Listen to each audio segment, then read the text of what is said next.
exactly. I agree with you.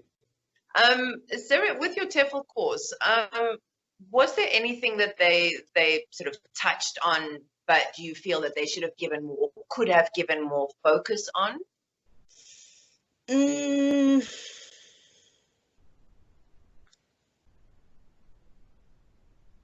Tough one.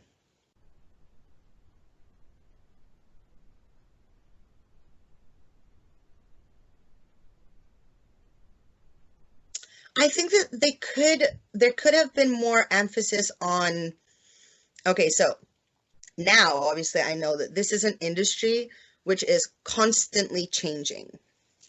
And I think that if we emphasize this fact more, people think maybe they do the TEFL course and then you're a teacher and then you just teach. But, every week I learn something new. Every week I come across a new methodology. The tide is always changing. For example, online's becoming a huge thing now. There are lots of different methods. And they took us over some of the basic methods in the course, but I think I could have been better prepared for self-developing, basically, for growing more by myself. I'm into it a lot now. I spent a long time being like, okay, what's new in TEFL, and reading blogs and things like this. And, before I wasn't really aware that those were out there. So we had the support of the British Council, of course. And like I said, we made, wider networks and things. But in my job when I was in Spain, they sent us to conferences and they were like, go to whichever ones you want, find out more, talk to people, listen to, outlandish things. So I went to, I had no real interest in changing into that field, but I went to a conference, like a seminar thing about baby English. Like literally like babies, tiny babies, 6 months old, and they're putting them in these blankets and they're swinging them and they're speaking to them. And I was like, okay, I'm definitely not going to switch into doing baby English, but they spoke a lot about, just methodology about how young people learn languages, how language is acquired, how, kids relate to it, which was super, super useful. But before I would have been like, baby English? No, I'm not interested in that. I'm not going to do it, so I'm not going to go. But I'm a lot more open to different methodologies. And even if you take a little something from loads of different kinds. We went to seminars as well. My old director was really big on minimalism. And I was like, how does this apply to my classroom? And after the conferences, I was like, okay, how can I apply this to my classroom? Okay. And, finding so many different ways. Like, I have 10 textbooks. I don't need 10 textbooks. Maybe I only need 2.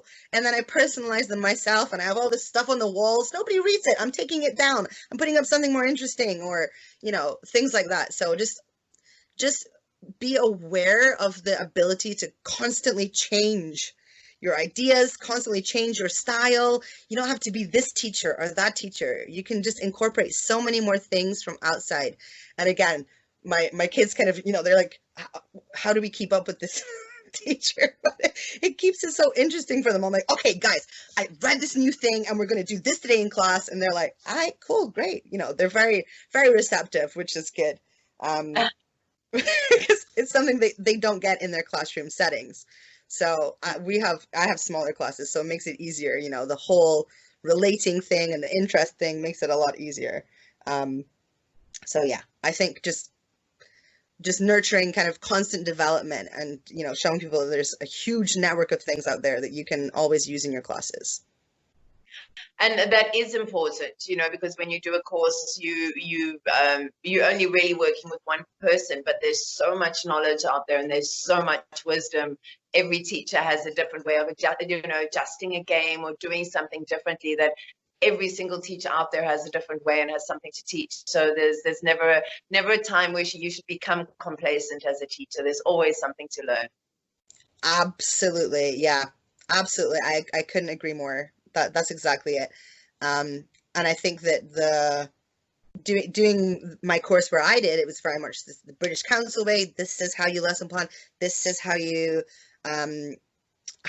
present things. This is how you do the guided practice stage.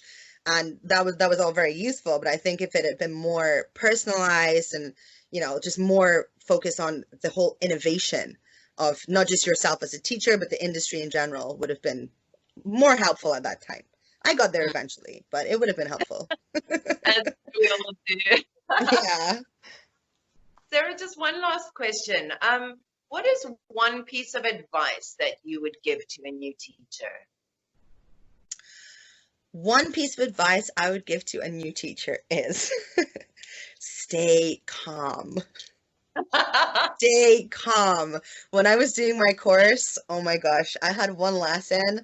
I stayed up like so late to prepare it, and then I got a couple of hours sleep, and I woke up and I was like, this is all wrong. This is going to be terrible. It's going to bomb. I'm going to change absolutely everything. And guess what? Because I did that, it totally bombed. And then the photocopier wasn't working. And then I put up the wrong slides at the wrong times, and I handed out the wrong worksheets to the wrong people. And it just all went absolutely up the wall. And I felt like I could cry. I was like, are you kidding me? Oh my goodness, like it could not have been worse. And he was like, no, like you've learned something very valuable today. And that's things will go wrong. Something won't work. The tape won't play at the right time, or the audio won't work. Or, you know, you think, for example, you think you've planned a really fun, innovative, creative lesson, and then the kids or your students are just not with you, and you're like, you don't understand it. Other times, I'm like, okay, this is going to be a 5-minute activity, and it turns into a 30-minute activity. And then the kids love it. And then the next day, they want this simple thing. They want to do it again and again. And I'm like, why do y'all love this so much? But sometimes, you know, things you think they're going to go right, they're going to go wrong. Sometimes you think, okay, this is going to be terrible, but it'll gap fill. And it turns out to be the best thing you've done in weeks in the classroom. Just be flexible and stay calm. That's 2 things. But flexibility and to just be calm, whatever happens. Be prepared to pivot at any point in time in your classroom, and embrace it and go with it and flow with it, and just that's it. Yeah, stay calm, be flexible.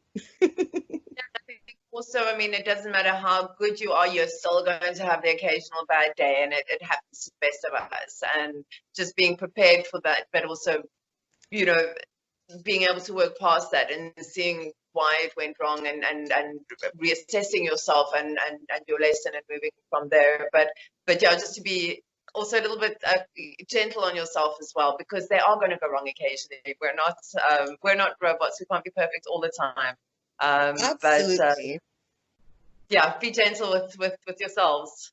Yeah, that's it. And I think that, as strange as it sounds, you know, students like to see that.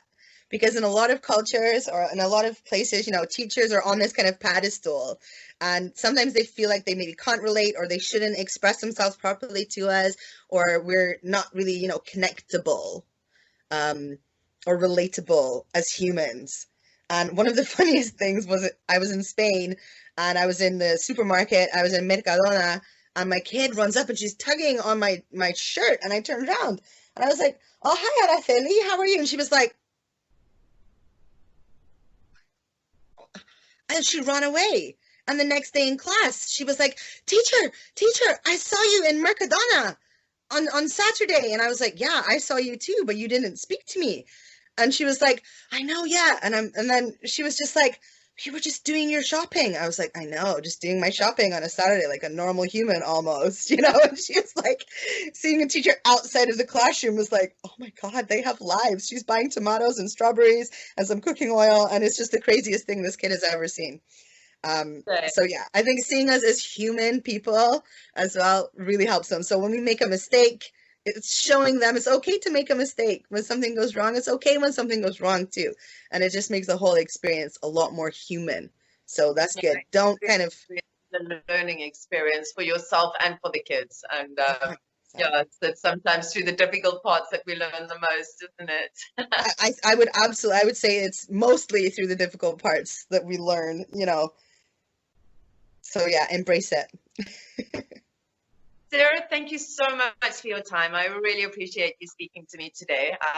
And all the best for your future. I have all the time in the world for you, Tara, no problem. And I think all the best for your future is in high accordance. So good luck. Thanks, Sarah. Bye-bye. No problem. See you soon. Bye.